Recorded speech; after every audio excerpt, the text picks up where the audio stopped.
I couldn't believe my ears when I saw the news recently on TV and in the newspapers that the federal government, through its Minister of Labor and Productivity, had threatened banks who are downsizing with the withdrawal of their licenses.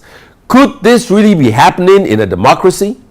The economy is shrinking, and the banks that have been used to massive and easy profits in the past are just responding to the economic crunch. So rather than work with them to overcome the challenging situation, you add to their burden by threatening them. You cannot order an economy to become prosperous.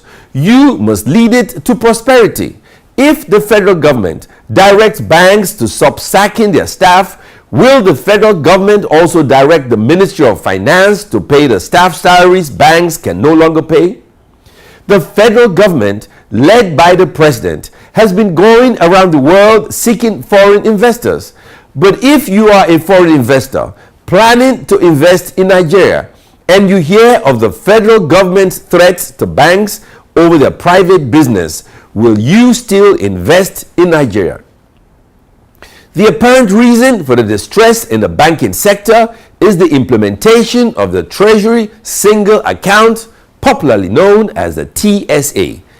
Instead of rushing to implement the TSA, the federal government should have done it in stages so that banks would have had an opportunity to recover before going to the next phase.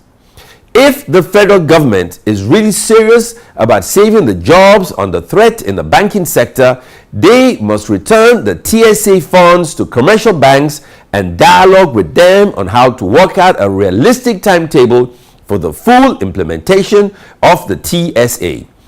If they don't do that, threats will not matter.